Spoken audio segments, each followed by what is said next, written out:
we go. Welcome to Ohio. Almost there. Get ready. Oh, thanks, Google Maps.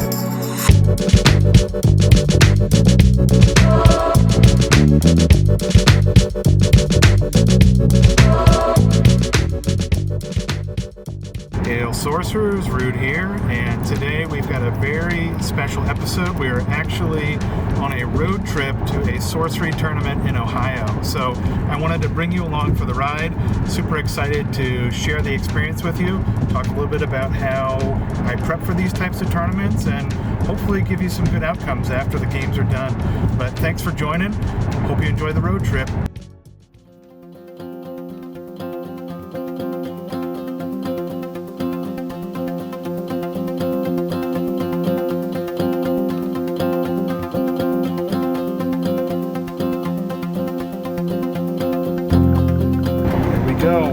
Welcome to Ohio. Almost there. Get ready. Oh, thanks, Google Maps.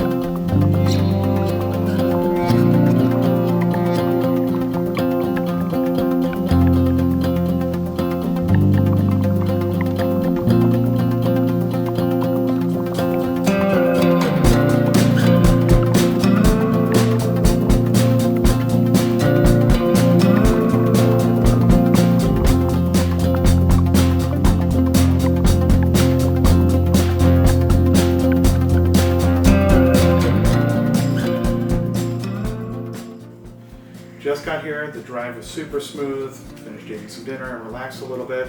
Now I'd love to walk you through what I bring for an event like this, take you through a tour of my bag and the different things that I bring so that I can be prepared, and hope that this can help you get prepared for any tournaments or events that you're going to be traveling to in the future. So thanks for joining, let's get into it and take a look at the stuff. Just wanted to do a quick review about the different things that I bring with me to the events. As you can see, I've got a Carhartt tote bag. I recently transitioned to this tote bag for a number of reasons. One, I found that the typical backpacks were a little more difficult to get everything in and out. I will bring some larger boxes with me when I'm going to local events, just so I have more variability in the decks. I found this to be an awesome opportunity to get things in and out fast. It's got a lot of pockets on the inside. I really like it. One of the awesome things as well, it's got water bottle holders on the outside. I'll usually bring a water bottle or a coffee with me, and it's weather resistant fabric. I will also bring 2 playmats, one single playmat and a second double playmat, just in case we need to use some of those. Obviously the decks, I'll bring one that's focused more for the event itself and a little more competitive, and then one that's a little more casual. Tokens, Rebel tokens on the inside of the boxes, some life counters. I always bring a notebook and a pen just to take notes throughout the games, and if there's any contact information or things that I need to share, I'd love to be able to write it down. Finally, I'll bring sleeves for the decks that I'm going to be playing, same colors, so that if one of the sleeves gets damaged, I'll have a replacement. And I always will keep some penny sleeves as well if I get any prize packs or make any trades and want to protect those cards. Overall, the bag fits everything really well. It's super easy, compact. You can slide it right down next to the table and the wall, and it's been fantastic to transport things back and forth. Heading out to the store now. It's a little dreary out, some rain, but that's okay. Looking forward to getting into the store, starting up the event, and getting into it. So we'll catch up with you once we get there. Just pulled up to the store, getting ready to head upstairs so we can contest the realm. Okay, just about here. Let's take a look. It's my first time in the store, super excited. Let's see what we got.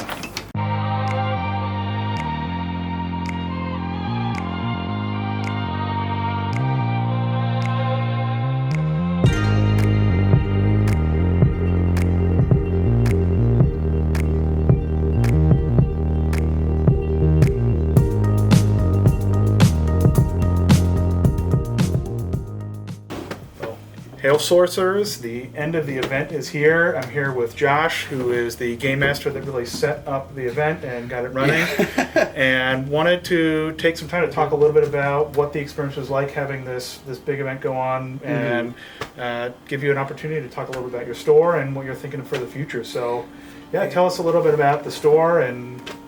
Well, first of all, I just really appreciate being here, Dave. Yeah, absolutely. It is a pleasure just to have people want to come to the store at all. So, yeah, I mean, and that really is kind of what this was about, is just getting enough I guess, clout to bring somebody here who wasn't necessarily looking for it in the first place, but then, like, we have some people who never met, and they now know each other's faces. That is really, like, what we're trying to do by, putting on these events. We've only been here for about a year and some change now. Tell the channel a little bit about where the store is located, the name, how they can find it if they want to come. So we're in Paradise Hobbies in Sunbury, Ohio. And if you guys are looking for us, we're above the coffee shop. It is the only coffee shop. I made that mistake driving around. I'm like, where is it? It is the only coffee shop, but, like, it is where we are, and it smells great if you love that smell. We have, we try and do all sorts of, like, littler things. We've got game night, board game night, Magic, and all the other various things. We've got Lorcana night, which has been very big lately. But I think part of the reason why I've tried to push Sorcery so much is that it reminds me of, like, that old school feel. When you're ripping packs and and you don't get you don't get a hit right away, but that's okay, because, like, that's part of why I want to open the packs, and it's like the audience knows, like, you open a pack and you don't get something and you're like, ugh. But, like, when you get something and it's a big hit, I feel like that has been lost in a lot of TCGs lately. Yeah, so there's just an oversaturation with alternate arts. They really don't mean as much as they maybe used to. Yes, exactly. Because they're so prevalent and so common. And for sure. And I love your focus on building the community. As folks who watch the channel know, community building is a core component of what I want to see happen with this game. And I think that you have a really unique position, and a lot of viewers have been asking, how do you get your stores listed on the social play network? What I think is unique about your situation is you're not an employee of the store. You're a community member who really loves the game and wanted to get your community involved in it. Talk a little bit about what that was like to get the store that you love on the Sorcery Play Network. And I do have to give a lot of credit to Jeremy and Anthony, who are the store owners. They have made it very easy. And maybe in a place where it's not so easy, I think the important thing is to gather, sort of like it's almost like a petition. If you have the players, then the store will want to host. And it sounds a little too simple, maybe, in that way. However, like, the mechanics of it, there is a place you can point. There is a very helpful, which I had some, help from Chase directly. Very. So really engaged with the process and helping you to get things exactly. set up. I had questions, and I asked questions and got answers. And honestly, like, it can be as easy as that. It sounds daunting at first, but like, when you get enough of a following that you're playing, like, 3 to 6 people every week, we sold out of Sorcery packs, and all we have left is Precons, which are great. And I think that's one of the best way, and maybe that's something else to talk about, is like, it is as if they want people to play the game. Right. And you can see that with the Precons, because they make it so that 4 people could just play. It comes with all 4 decks. They're pre-constructed. For those of you who aren't familiar with the product, you can take a look back at some of the other videos, which I can link below in the description, where we open those packs, take a look at them, and not only do you get those packs, but you get everything you need to play the game with 4 people. Sit down and play for a very reasonable price as well. And just immediately out of the pack. You don't have to make anything or do anything fancy. You just learn how to play. Absolutely. So one of the things that we were discussing a little bit earlier as well Being this is one of the first bigger events that you're hosting, I'm wondering if you can Yes, talk a little bit yes. about the lessons that you've learned as an event organizer, the things that you Yeah. think would be important to share with other folks who are trying to do this. I think the biggest thing that I learned is that I still have some stuff to learn. Yeah. And we were kind of talking in Yeah. the middle of it and figuring out sort of in the beginning, like, well, this game doesn't have as much, as quick of a pace Mm-hmm.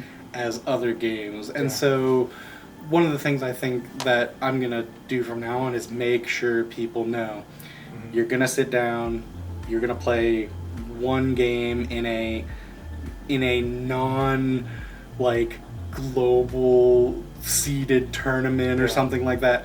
You're going to play one game, and I think that getting that expectation out of the way early on Yeah.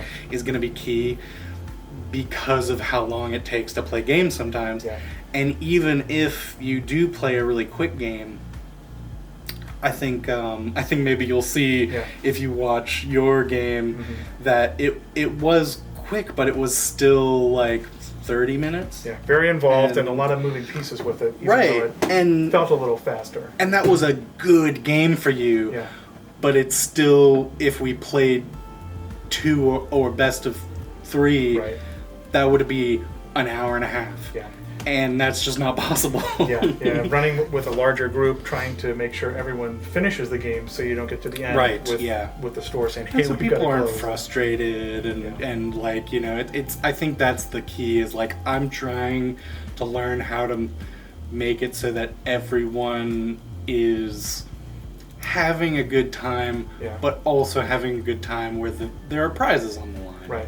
And that is a hard thing to balance. Yeah, I think And- balance is the exact word that I was thinking. And how do you kind of foster that desire to build decks that are going to push a little Mhm. bit while still maintaining a really fun atmosphere? And I think Right. from my perspective, there were a range of different types of players, and Mhm. I had an incredible time.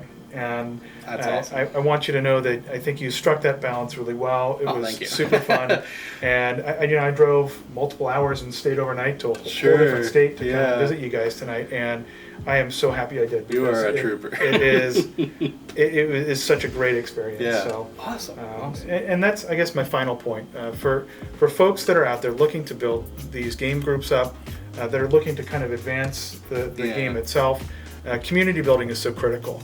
If you have one piece of advice, like one smidgen of advice for somebody who's looking to do that in their own group, Community building. yeah, what would you say? Because it sounds like you've had a lot of people you're interacting with that have expressed interest. What do you think would be the goal? Make friends. Yeah. Honestly, like I think you and I didn't know each other Yeah. until today. Yeah. And I could honestly say, like, this is a guy who I would be friends with, Oh. right? And that's, you know, I think the same thing. I'm So, I want to keep in touch with you. hell yeah. I wish you lived closer. And I know, right? Yeah. Well, and but that's the thing. Yeah. Is like if you can hit that with enough people Yeah. that they want to come back, Yeah. and that other people see that there's something to come back for. Right. And I think the intrinsic value of the experience sometimes outweighs the prizes. So knowing Yes. how fun this was, I think Yeah. in my mind I'm already bouncing like, how can I swing another trip down here? Sure. Because I think the intrinsic value of building that relationship with other people you're playing with, it's been lost over the last several years. And Yeah. I see a lot of COVID migration. didn't help, No, for sure. not at all. And then I think migration to digital platforms Yes. too. Oh, for sure. Pushed a lot of people And off that- of the table. That really did make it so that everybody's like, oh, well, I can do it online. Mhm. Why would I go and, Right. do the thing in person? But man, you just miss that, Yeah. that real response and Yeah. tactile sensation of playing a game in person with Yeah. people and seeing people's eyes when you, when you deal that death door blow. And as you saw in the last couple games, I was playing like sweating, like, Yeah. oh, no, I know there's no way out of this. And you know what? And we all do, Yeah. and that's, you get those emotions that I think maybe a screen Mhm. doesn't always portray the right, values. So. Yeah, and the fun discussions too, and just being able to be, sure. We had several space. Everyone was kind of like, talking about the things, and there was a couple of like questions where we were like, oh, I'm not sure what that is, but it is the community. I agree. Well, thank you so much for taking the time to speak with me after the event. I really had a wonderful time. Look forward to coming back at some point in the future and playing more with you guys. And thank you very much. Thank you too. It's been an absolute pleasure. And congrats to Bruce, who was our winner tonight. Yes. And thank you so much for offering the prize that you offered and that awesome playmat that you offered. Was so good. It looked so cool in person. So congratulations and awesome games to everyone who was here. Great community building. Have a wonderful day and see you in the contested realms. Learned a lot of things on this past trip. It was the first one that I had brought any camera gear with me to really try to document my experience. I've traveled for trips in the past when I was playing Magic the Gathering and other card games, but this is the first time that I've done it as a content creator, and I learned a lot of things from it. One of the things I learned is to make sure your gear is functioning the way it should. I'm sorry that we were not able to cover the gameplay content, and unfortunately had some camera issues leading to just some discrepancies in the clarity and quality of the video, but really wanted to share the experience with you nonetheless because I think it was a really important one and super fun. So thanks for joining. Thanks for being with me on this crazy new journey that I'm taking, making content, traveling around, and hopefully can take some of your feedback in the comment below on how I can improve these videos in the future. I love showcasing local game stores, sharing the community, and also trying to bring some attention to the people that are trying to promote this game on the ground. So I hope you enjoyed and really appreciate you taking the time to watch. Thanks again. Root out.